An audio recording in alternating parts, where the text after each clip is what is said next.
안녕하세요. 사연에 빠지다의 DJ 민영입니다.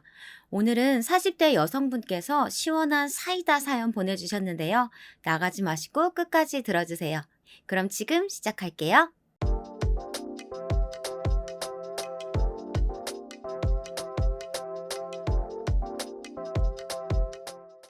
안녕하세요.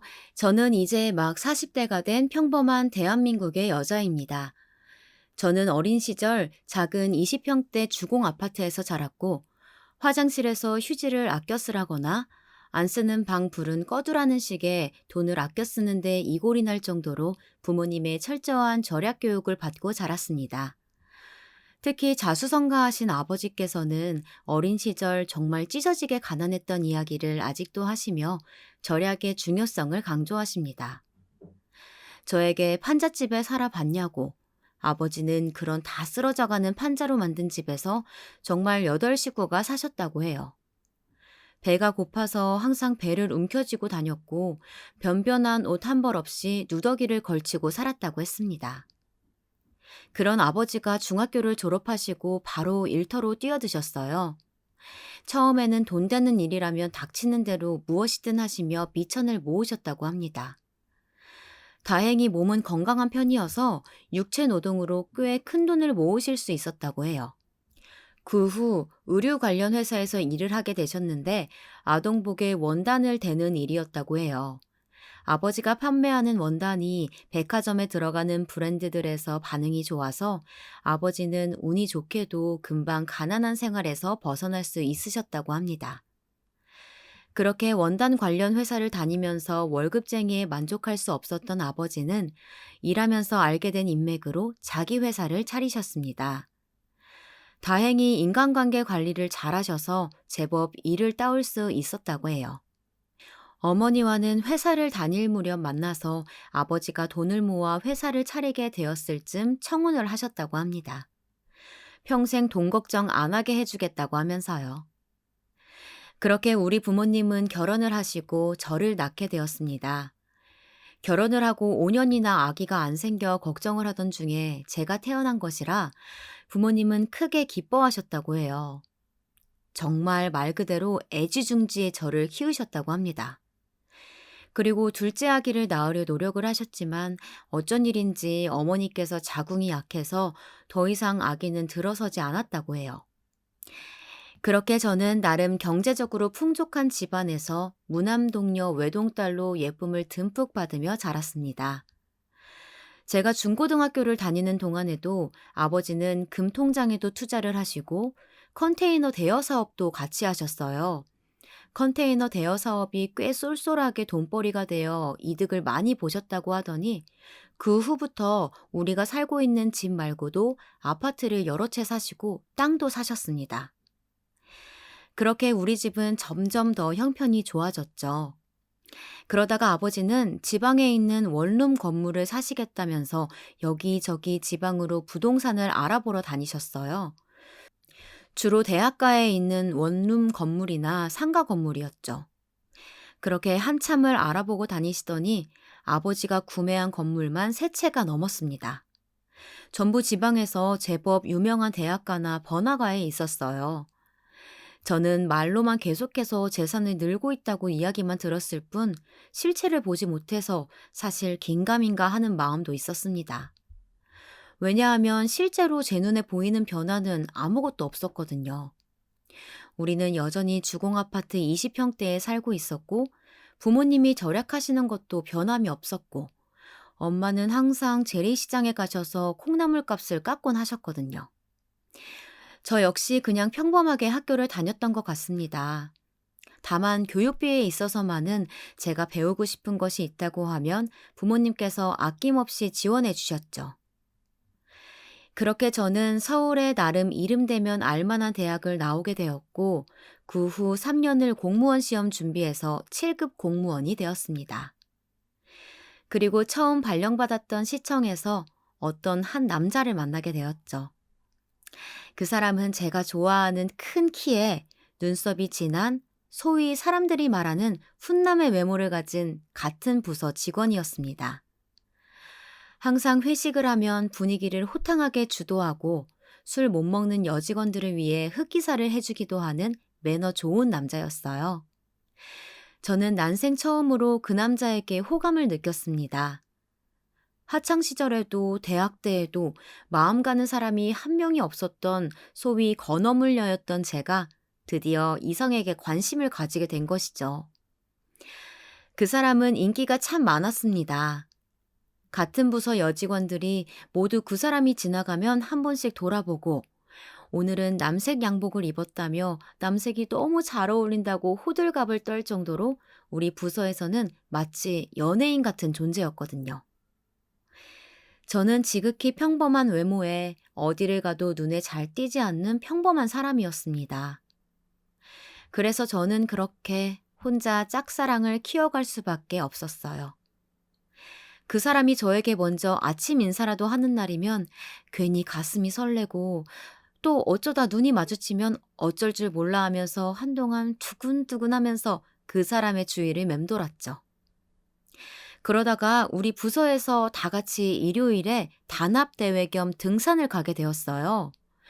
저는 등산과는 영 거리가 먼 사람이라 인터넷으로 등산복을 대충 사고는 일행 중에 제일 꼴찌로 헉헉대면서 산을 올라갔습니다. 말이 올라갔다는 것이지 사실은 기어간 것과 다를 바 없었던 것이 그 남들이 힘들다고 하는 깔딱고개를 오르는데 정말 숨이 넘어갈 것 같이 힘들어서 그런 지점이 나올 때마다 저는 벤치에 앉아서 계속 쉬면서 물을 마셔야 했어요. 몇 번을 그렇게 뒤처지기 시작하자 나중에는 직원들의 모습이 전혀 보이지 않았습니다. 그때 저 위에서 누군가 급하게 내려오는 것이었어요. 지연 씨! 어, 제가 짝사랑하는 그 남자였어요. 아, 네, 재하 씨. 왜 다시 내려오세요? 아, 지연 씨가 혹시 어디 다치셔서 못 오는 건가 해서요. 제가 대표로 살펴보러 내려왔습니다. 혹시 다리라도 삐신 건 아니죠? 아, 고마워요. 제가 워낙 몸이 좀 약해서요. 데리러 와주셨다니 너무 감사해요. 저는 내심 기분이 좋았습니다. 저를 데리러 와주다니 다른 여직원들이 부러워하는 소리가 들리는 것 같았습니다. 저는 그날 뭔가 재하 씨와 제대로 긴 이야기를 해본 것 같았어요. 등산을 꽤 좋아한다며 등산 동호회 경험을 신나게 말하는 그와 함께 산을 올라가니 힘든 줄도 모르겠더라고요. 그렇게 그날 그가 저를 일행들에게 데리고 올라가 주어 저는 이탈하지 않고 끝까지 등산을 마칠 수 있었습니다. 등산이 끝난 후 마치 공식처럼 우리는 닭백숙과 파전을 먹으러 갔습니다. 왜 등산을 하고 나서 꼭 백숙이나 파전을 먹는지 알 수는 없었지만 무척 맛있었어요. 운동을 해서 그런지 허겁지겁 먹고 있는데 맞은편에서 그런 저를 재하 씨가 빤히 보고 있는 거예요. 저는 화들짝 놀라 얼굴이 붉어지면서 어색한 미소를 지었는데 글쎄 이 남자가 저를 보면서 살인 미소를 날리는 것이 아니겠어요? 저는 저 사람이 갑자기 나한테 왜 저러지 싶으면서도 내심 기분이 좋았습니다. 모든 여직원들에게 항상 단정하고 무관심한 모습만 보이던 그가 저를 보고 웃고 있다니 꿈만 같았죠. 저의 몇 개월간의 짝사랑에 뭔가 환한 빛이 비치는 것 같았어요. 그렇게 우리는 서서히 친해져 갔고 마침내 그가 저에게 데이트 신청을 했습니다. 지연 씨, 전에 후라이드 치킨 좋아한다고 했죠? 제가 아는 후라이드 맛집이 있는데 오늘 저녁에 거기 가서 맥주 한잔 하는 거 어때요? 아, 어, 네, 좋아요. 저 진짜 치킨 좋아하거든요. 이따가 그럼 같이 퇴근해요. 그렇게 그와 저는 카레가루를 묻혀 후라이드를 튀긴다는 맛집으로 가서 데이트를 하면서 서로 살아온 이야기와 각자가 바라는 삶과 그리고 결혼을 한다면 원하는 배우자에 대한 이야기까지 많은 이야기를 허심탄회하게 나눴어요. 그 사람은 아버지가 은행 지점장을 지내셨다고 하셨고 어머니는 상당한 미인으로 화려한 외모를 가지고 계셔서 어릴 때부터 밖에 나가면 엄마가 아니라 이모냐고 물어보곤 했다는 이야기를 하며 웃었습니다. 그래서 자신은 너무 화장이 진하고 화려한 스타일보다는 저처럼 수수한 사람이 좋다고요. 꽃으로 치면 장미꽃같이 화사한 꽃보다는 들국화같이 은은하게 향이 나는 그런 걸 좋아한다고요. 저는 저를 그렇게 말해준다는 것에 너무 감동했습니다. 지금까지 살면서 저를 그렇게 좋게 봐준 사람은 없었거든요. 항상 얌전하다, 열심히 공부 잘한다, 이런 칭찬들만 숱하게 받아왔는데 제 눈에 왕자님 같이 잘생긴 그가 저에게 매력이 있다고 말해주니 정말 하늘을 날아갈 것 같았습니다.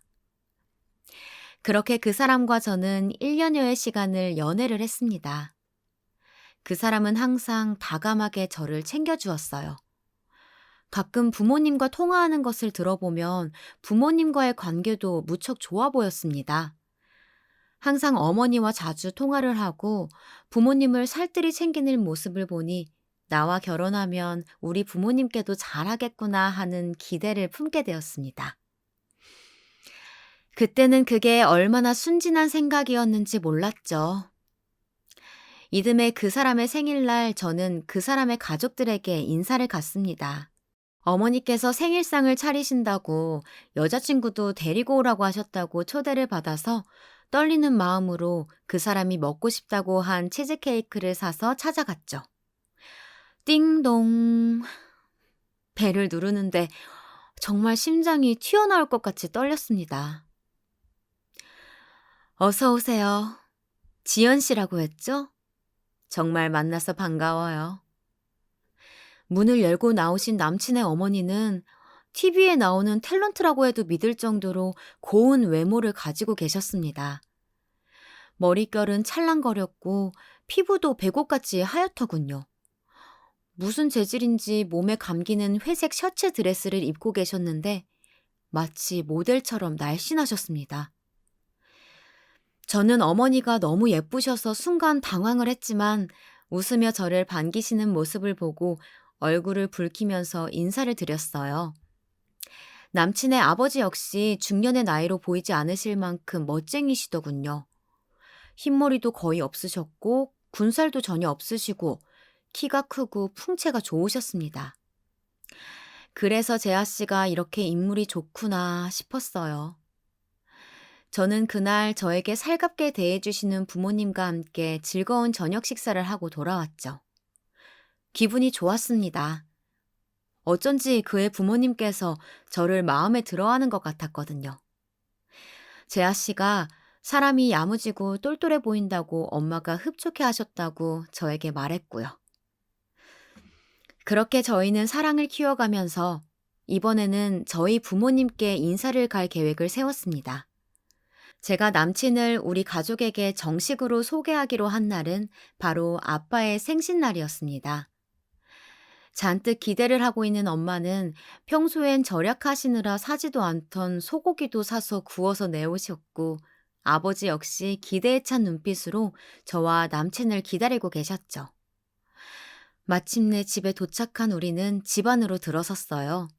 남친은 30평대인 남친의 집보다 작은 20평대 주공아파트인 우리 집을 보고 약간 당황하는 기색이었지만 서로 부모님의 재산이라든가 그런 것은 이야기한 적이 없었기에 그저 차차 알아가면 되겠지 하는 마음으로 저는 남친에게 아무 말도 하지 않았습니다.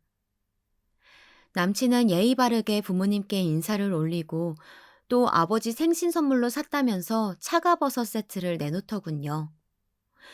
몸의 면역력을 키워주고 암 환자들이 먹는 것인데 아주 몸에 좋은 성분들이 많다고 해서 특별히 주문해서 구한 것이라 우려내어 버섯물로 드시면 좋다고 설명을 드렸습니다. 남친의 세심한 마음 씀씀이에 우리 부모님은 크게 감동하신 눈치였어요. 안 그래도 아버지가 요즘 기력이 딸려 하시던 차였는데 신경 써줘서 고맙다고 엄마는 한방 미소를 지으며 말씀하셨죠. 우리 부모님은 남친이 한눈에 마음에 드신 것 같았습니다. 저는 이제 이 사람과 정말 내가 결혼할 수 있을지도 모르겠구나라는 기대에 들떠 그날 밤잠을 설쳤습니다. 어쩐지 계속 이 사람이 내 남편이 될 것 같다는 그런 예감이 들었거든요. 그리고 결국 그 예감은 딱 맞아 떨어지더군요. 양가 부모님께 인사를 드리고 나서 우리는 직장에도 우리가 사귀는 것을 공개하고 많은 축하를 받았습니다. 제 남친을 좋아하던 많은 여직원들은 속상해하며 마지못해 저를 축하해 줬습니다.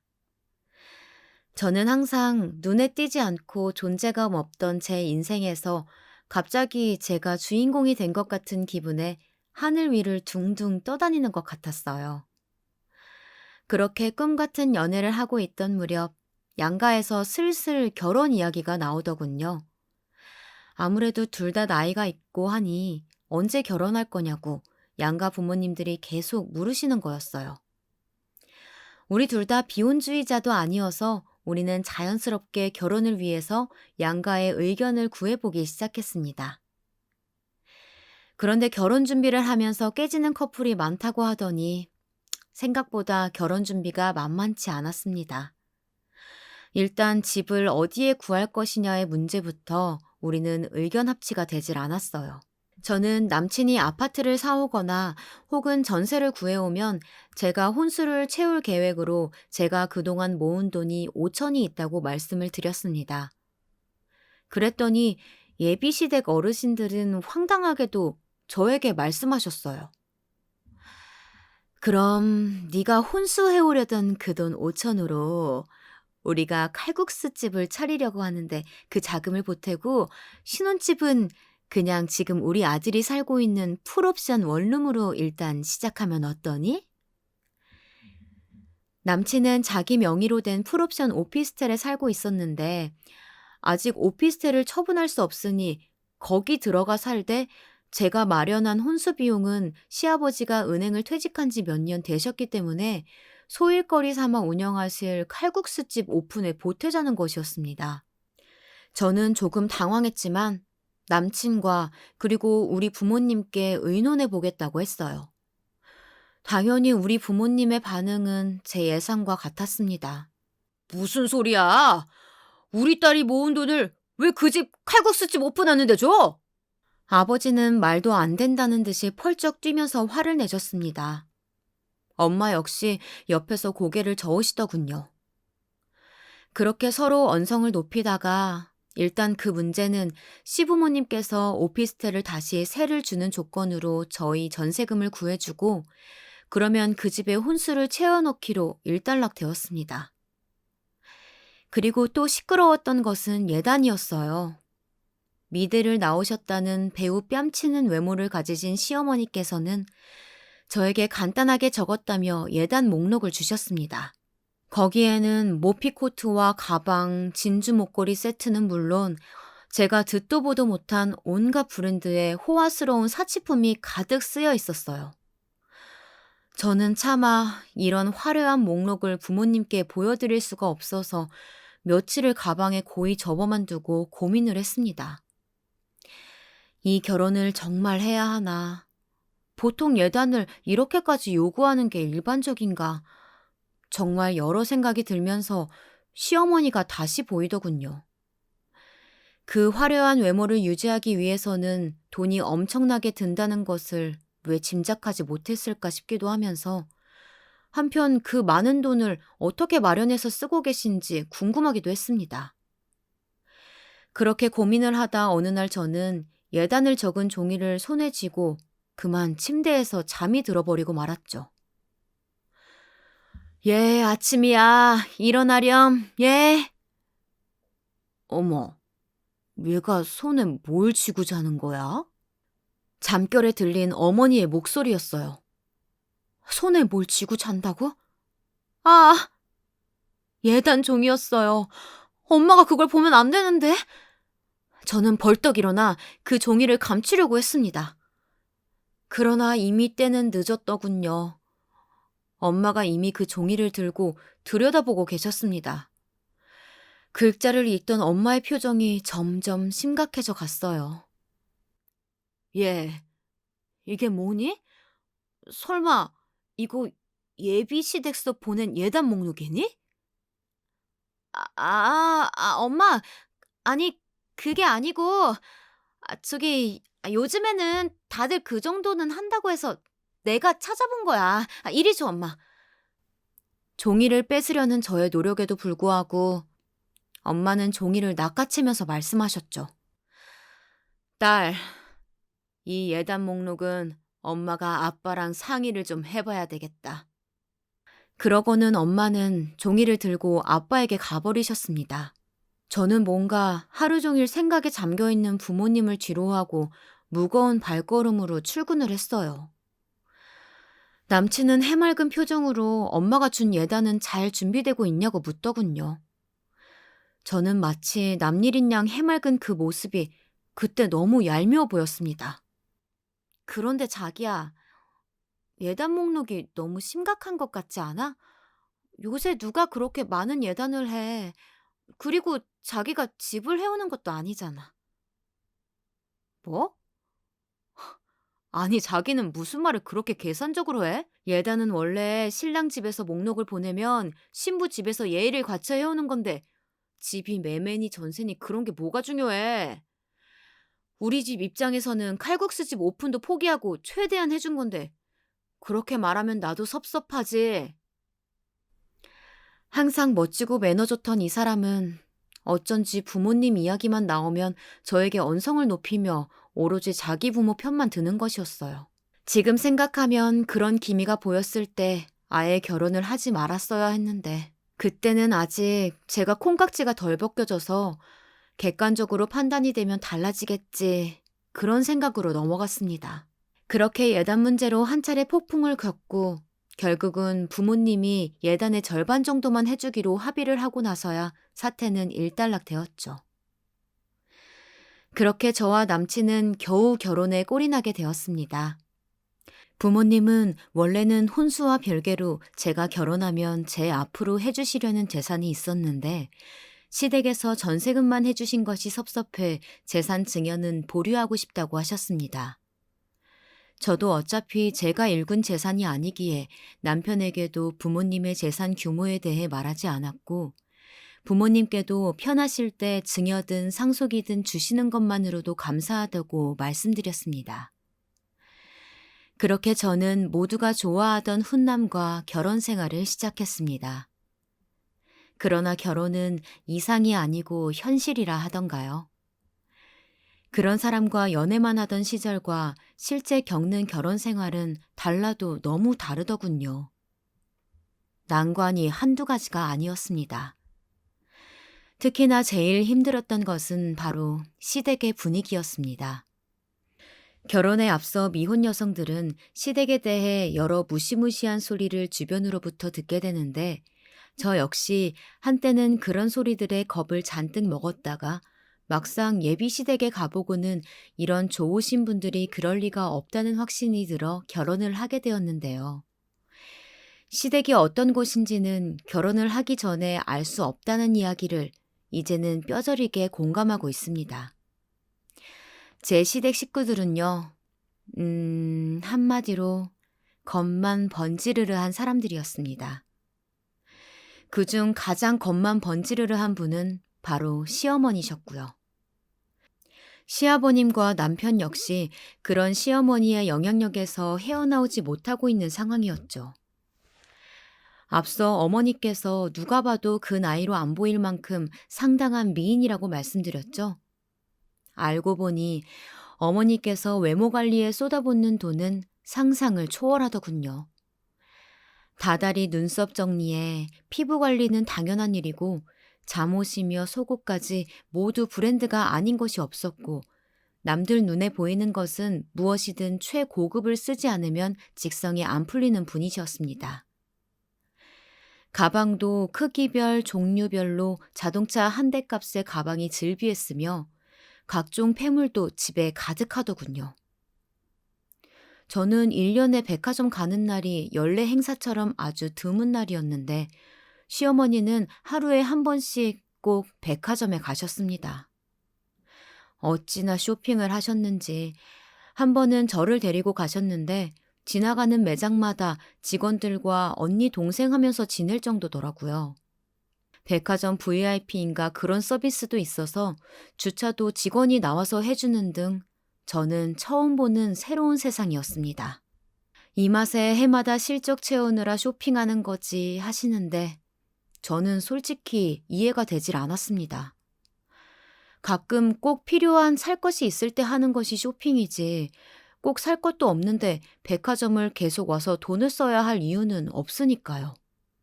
그런 저에 대해 어머님은 젊은 애가 인생도 즐기며 살 줄 모른다고 답답하다고 하시더군요. 이건 사치가 아니라 품위 유지라는 말도 하시면서요. 그리고 그렇게 쇼핑을 마치고 나서는 라운지에서 마신 것과는 별개로 꼭 백화점 옆에 붙어 있는 호텔로 가셔서 따로 커피를 시켜서 드셨습니다. 예, 너는 평소에 커피 얼마짜리 마시니? 네?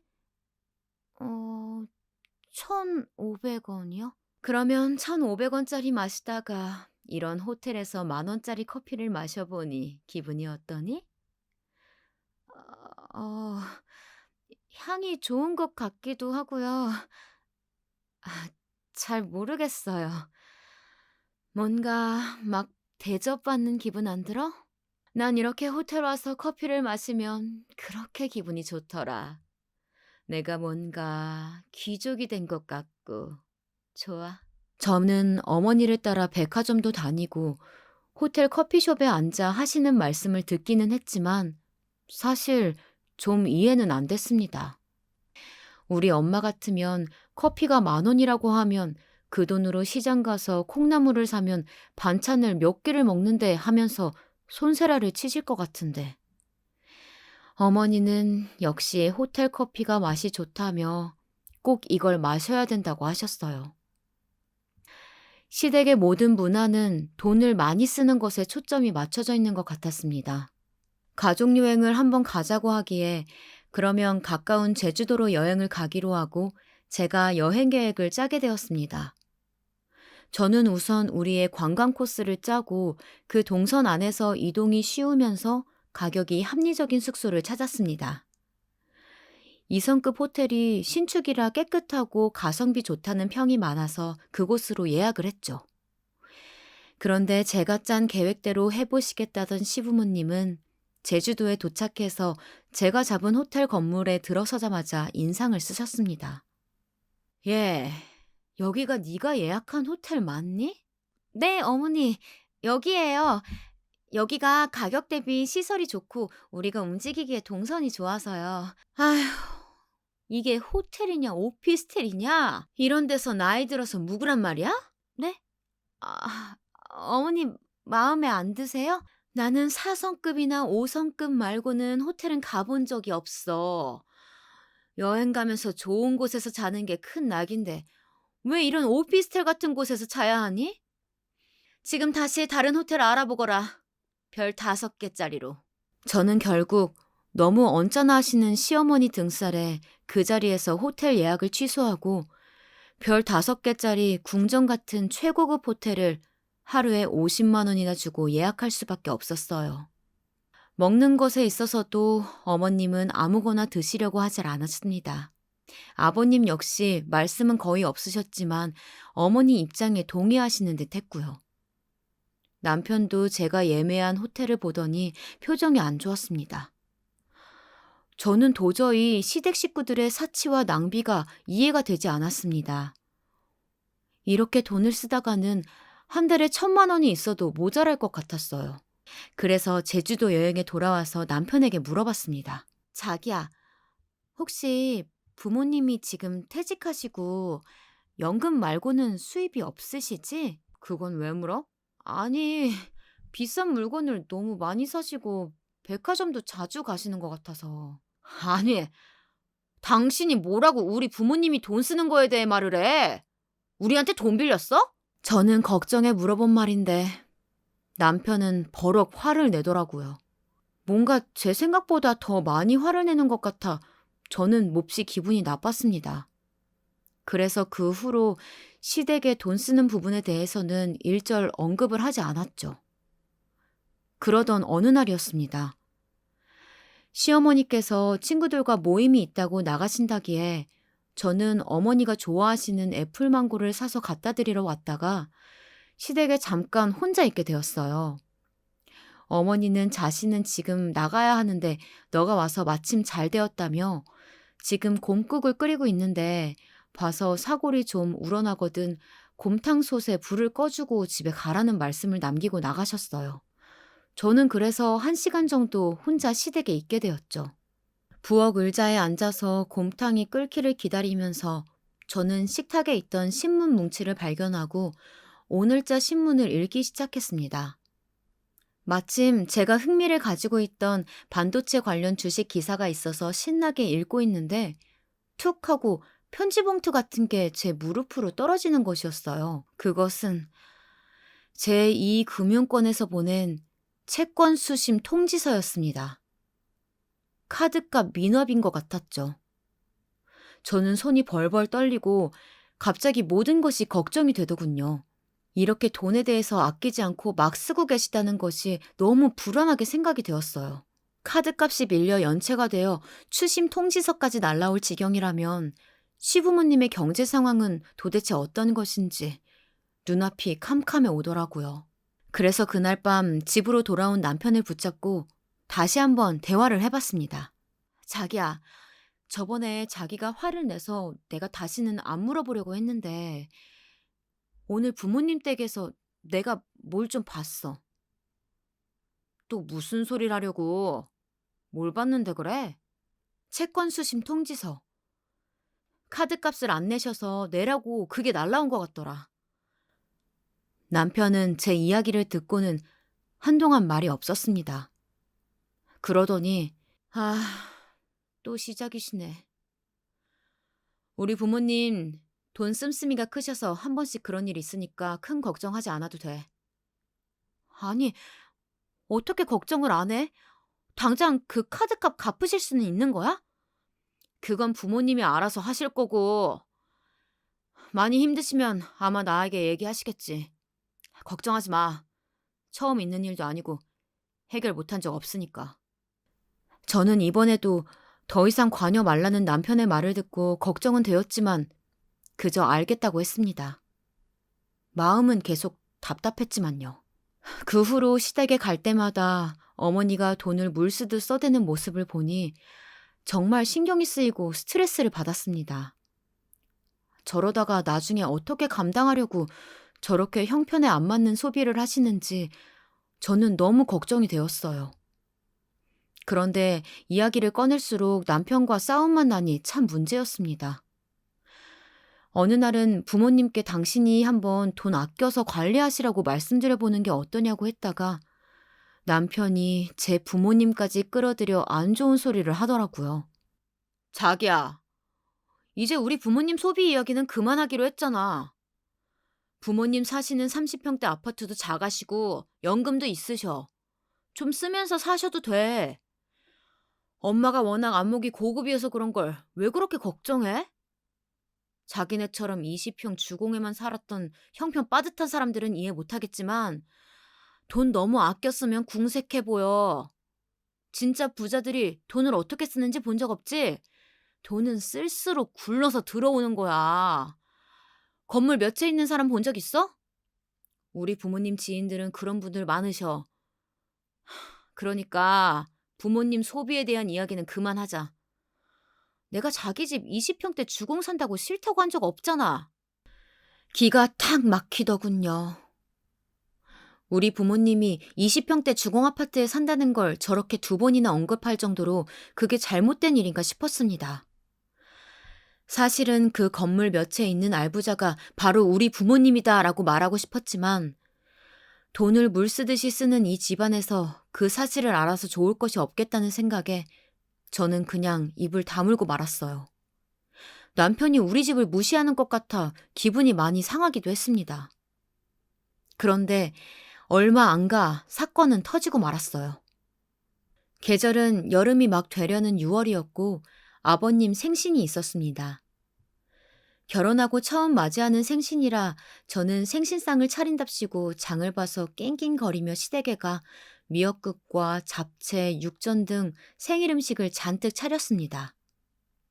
아버님은 흡족한 눈빛으로 우리 며느라가 고생 많다며 저를 칭찬해 주셨죠.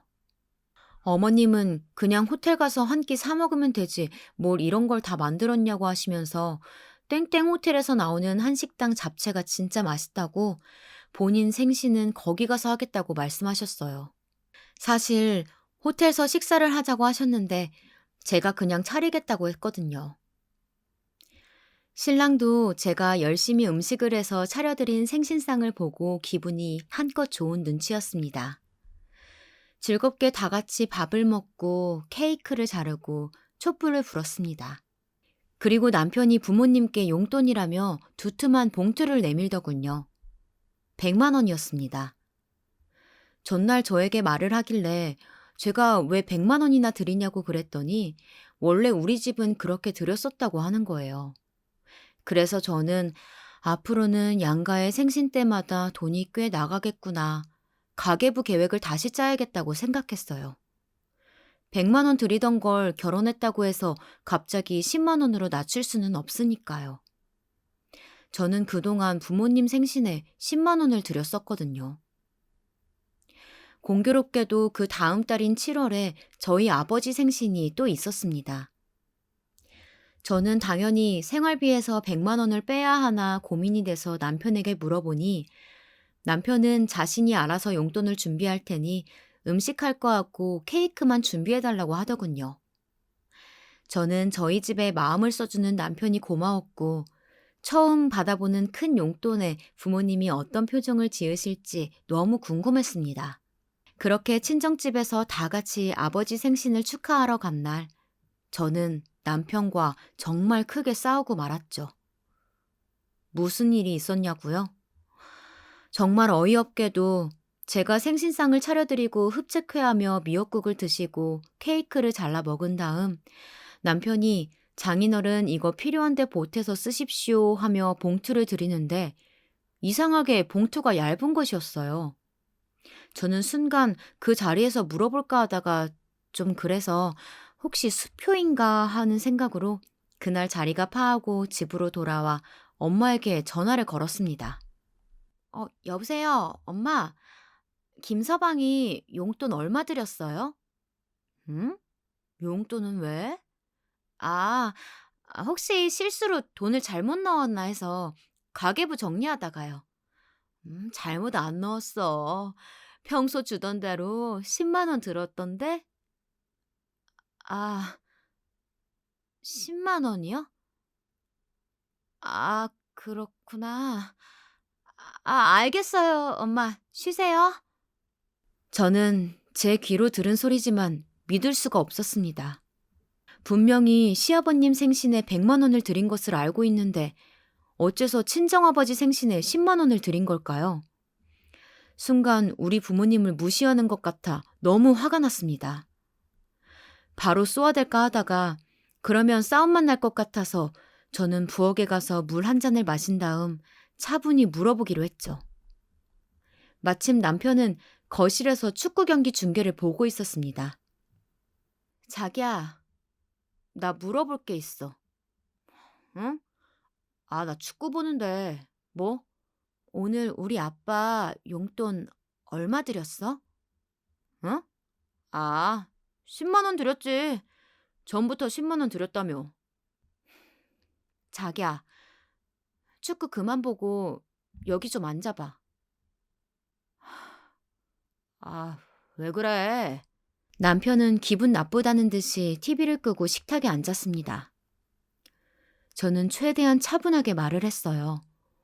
왜 양가 부모님 생신에 용돈을 다르게 드리냐? 솔직히 기분이 좋지 않다라고 말이죠. 남편은 제 이야기를 듣더니 어이없다는 듯 웃으며 말을 하는 것이었습니다. 아니, 각자 해오던 게 있는데 너네 집하고 우리 집하고 같아? 서로 문화 수준도 다르고 사는 형편도 다른데 거기에 맞게 해드려야지. 100만 원을 너네 집에 드린다고 한들 돈을 쓸 줄이나 아셔? 누려본 적도 없는 양반들이. 뭐, 뭐라고? 자기 지금 우리 부모님에 대해서 뭐라고 한 거야? 저는 정말 너무 화가 났어요. 명백히 우리 집을 없이 보고 무시하는 말이었습니다. 남편은 이야기가 나온 김에 더 신이 났는지 기가 막힌 소리를 계속 하더군요. 아니, 솔직히 나 처음 인사 갔을 때 너무 놀랐어. 난 그런 다 낡아빠진 주공 아파트에는 세입자들이나 사는 줄 알았거든? 근데 자가인데 거기를 사신다고 이해도 안 됐고, 뭐 할 때마다 돈 1,000원, 100원까지 따지면서 돈 쓰는 것도 솔직히 쪼잔해 보이고, 옷 같은 것도 깔끔하고 질 좋은 거 하나 정도는 사시지. 아, 내가 용돈 들이지 말고 옷이나 한 벌 해드릴 걸 그랬나? 아이, 참. 뭐 모인도 변변이 없으실 텐데 입고 가실 데도 없겠지? 와, 정말 제가 이런 인간과 결혼을 했다는 것을 왜 이제야 알았을까요? 저는 너무 화가 치밀어서 그냥 모든 것을 말해야겠다고 생각했습니다. 더 이상 열심히 사신 우리 부모님에 대해서 이런 소리를 듣고 싶지는 않았어요. 그래, 옷 한 벌 사드리지 그랬어. 건물 상가 세 받으러 가실 때 그거 입고 가면 사람들이 이제야 좀 부자같이 보인다고 했을 텐데. 건물이 세 채나 되니 옷 세 벌은 있어야겠다. 고급 옷으로. 뭐, 뭐라고? 너는 진짜 부자가 어떻게 하고 다닌다고 생각하니? 어떻게 눈앞에 100억대 부자를 보고서도 그 사람이 부잔 줄 몰라? 우리 아빠 건물이 세 채라고. 땅도 있고 그 외 재산도 아주 많으셔. 순간 저는 보았습니다. 신랑의 동공이 지진하는 모습을요. 그 사람은 눈동자를 빠르게 굴리더니 갑자기 표정을 바꿔 말을 예쁘게 하기 시작하더군요. 아, 어쩐지 좀 아끼시는 모습이 남달라 보인다 했는데, 아, 대단하시다, 자기 부모님. 그렇게 재산이 많으셨던 거야? 아, 근데 왜 그걸 나는 이제 알았지? 아이고, 생신 때 내가 너무 허접하게 해드려서 어떡하지? 지금이라도 사과 전화 드릴까? 아, 너 진짜 사람 기막히게 하는구나. 태세 전환 끝내준다. 됐고, 우리 부모님 돈 없어 보여서 무시한 거야? 등신아, 건물이 세 채라니까 기분이 어때? 남편은 제가 욕을 했음에도 아무런 대답이 없었습니다. 그저 납작 엎드리는 식으로 자신이 잘못했다고 할 뿐이죠. 제가 볼 때는 재산에 대해 계속 생각하고 있는 것 같았습니다. 저는 그동안 훈남으로 보였던 남편의 속물적인 모습에 토가 나올 것 같았지만 그렇다고 당장 이혼을 성급하게 할 수도 없는 노릇이라 그렇게 그 사건은 남편이 싹싹 비는 것으로 일단락되었습니다. 그 후 남편은 자주 가지도 않던 그 가기 싫다던 주공 아파트에 들락날락 거리면서 선물 공세를 하더군요. 물론 친정 부모님께서는 저에게 전화를 걸어 김서방 낭비가 심한 것 같다고 선물 필요 없으니 쓸데없이 돈 쓰지 말라고 말을 남기셨고요. 그러던 어느 날이었습니다. 시댁서 갑자기 갈비찜을 했으니 먹으러 오라는 거였어요. 어머님은 생전 요리를 안 하시는데 어쩐 일인가 싶었습니다. 갈비찜은 제가 제일 좋아하는 요리여서 저는 입안에 군침이 돌면서 신나서 시댁으로 갔죠. 그날따라 시부모님은 제 그릇에 갈비찜을 얹어주시고 어디 아픈 데는 없냐, 너네는 언제 아기 가질 계획이냐 여러 가지를 물으시더니 갑자기 제 손을 턱 잡으시면서 말씀하셨습니다. 저기 며느라, 내가 아니 우리가 부탁이 좀 있단다. 아, 무슨 부탁요, 어머니? 실은 우리가 카드값 밀린 게 좀 있는데 너가 좀 해결을 해주면 어떻겠니? 저는 올 것이 왔다는 생각이 들었습니다.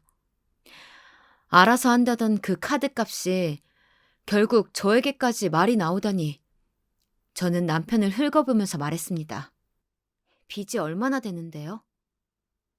아, 그게 저 1억 정도는 된단다.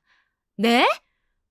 어머니, 그 돈을 제가 어떻게 갚아요?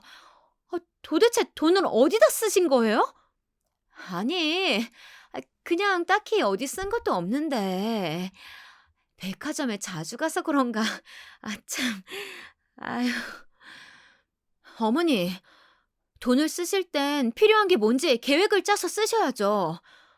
그리고 저한테 그런 큰돈이 어딨어요. 정 안 되면 이 집이라도 담보 잡혀서 돈을 빌려 갚으셔야죠. 이 집은 이미 대출 낼 수 있는 만큼 내 있는 상태야. 듣자 하니 사돈댁이 그렇게 여유가 있으시다며 그냥 좀 도와주면 안 되겠니? 어머니, 지금 그게 무슨 말씀이세요? 아니, 도대체 말이 되는 소리를 하셔야죠. 자기야, 도대체 무슨 말을 어떻게 한 거야? 부모님한테? 우리 부모님 무시할 때는 언제고 누구 돈을 탐내는 거야, 지금? 진짜 당신이랑 이혼이야. 당장 내 인생에서 꺼져! 저는 너무 화가 나서 그 자리에서 박차고 나와버렸습니다. 그리고 바로 친정으로 향했죠. 친정 부모님께 도착한 저는 씩씩거리면서 지금까지 있었던 일을 말씀드렸어요. 부모님께서는 표정이 어두워지시더니 그냥 하루빨리 정리하는 게 맞다고 하셨습니다. 돈 씀씀이가 곧 사람의 인성과도 관련이 있는데 그렇게 겉만 번지르르한 집안은 평생 그렇게 살 거고 그러면 그 사치빚은 고스란히 제 몫이 될 거라고 하시면서요. 불행 중 다행인 건 아직 아이가 없다는 점이었습니다. 그렇게 저는 매달리는 그 사람을 떼어내고 겨우겨우 1년의 시간을 별거하면서 이혼할 수 있었어요. 그 후 저는 혼자 공무원 생활을 한동안 하다가 재작년 30대 후반의 늦은 나이에 저와 같은 돌싱인 한 남자를 만나 그 사람과 건실한 가정을 꾸릴 수 있었습니다. 아직도 가끔 지난 일을 생각하고 전 남편과의 일을 생각하면 마음이 답답하기도 한데 확실히 깨달은 것은 사람은 보이는 것이 다가 아니라는 것입니다. 우리는 사람을 볼 때 겉모습에 많이 현혹되지만 그 속에 있는 본질을 볼 줄 아는 사람이 진정 현명한 것이 아닐까 그런 생각이 들더라고요. 남편이 같이 점심 먹자고 김치볶음밥 해놨다고 부르네요. 여러분도 즐거운 하루 되시고 코로나가 극성인 요즘 건강 챙기면서 항상 행복하시길 바라겠습니다. 오늘 제 이야기 들어주셔서 감사합니다.